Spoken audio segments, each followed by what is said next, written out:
One more tale from Twilight then for now. Got webcam working again. It's called The Undertaker. Scene: the Chapel of Rest. Mortis, Rigger and Grimm, funeral directors.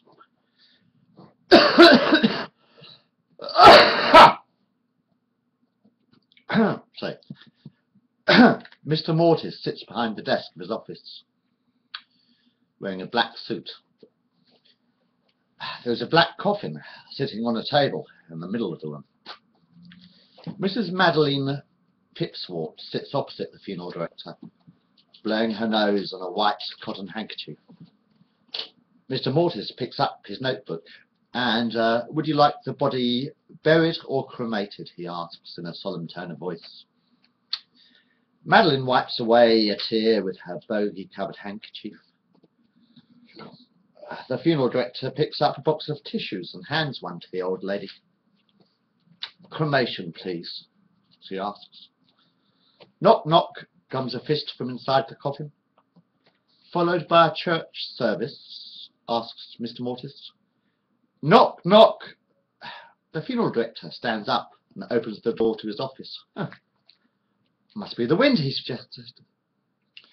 Mrs. Pipswart glares at the coffin. He was an atheist. Mr. Mortis sits down at his desk. Fine, fine, forget the church service. He sighs. The vicar's an alcoholic anyway. Help! Shouts a muffled voice from inside the coffin. Just a basic cremation then, sighs the funeral director. As soon as possible, frowns the old lady. I'm not dead, protests a deep voice from inside the coffin. 3 p.m. this afternoon, asks Mr. Mortis. He picks up a pen and starts writing notes in his diary. Mrs. Pipswart opens her handbag and takes out a chequebook. How much, she asks. £1,500, smiles Mr. Mortis. There's a loud thumping sound coming from inside the coffin. I'm not dead, shouts Bernard Pipswart. There is a clicking noise and the coffin lid starts to rise. Madeline Pipswart stands up and sits down on the coffin. Ouch! My fingers! Shouts Bernard. Are you sure that your husband is dead? Asks the funeral director. The old lady nods her head. Absolutely, she smiles. How did you die? Asks Mr. Mortis. Thump, thump, Bernard bangs on the coffin lid. Oh, he fell down the stairs, sighs Madeline. You pushed me! Protests a muffled voice from inside the coffin. Do you have a death certificate? Asks the funeral director. I nearly bumped my head, shouts the voice inside the coffin. I'm feeling better. Madeline Pipswart shakes her head. Mr. Mortis picks up the telephone receiver and begins dialling. Hello, is that the doctor's surgery?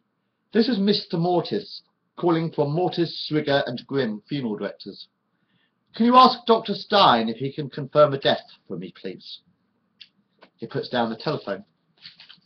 There's a knock at the door. Dr. Frank Stein, smiles the old man in the white lab coat. That was quick, sighed Mr. Mortis, opening the door. I caught the bus, explains Dr. Stein. Now, where is the body? Thump, thump, went the coffin lid. Let me out of here, shouts Bernard Pipswart. Will you mind standing up, madam? Asks the doctor.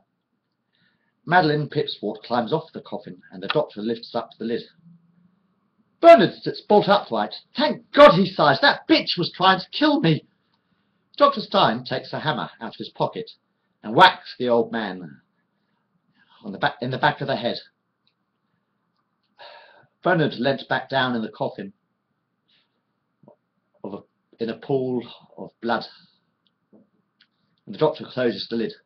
Multiple fractures to the skull, resulting in a massive brain hemorrhage, he frowns. He hands the death certificate to Mr. Mortis, who hands a £50 note to the doctor. Mrs. Pipswart hands a cheque to the funeral director. Nice doing business with you, she smiles. At the end.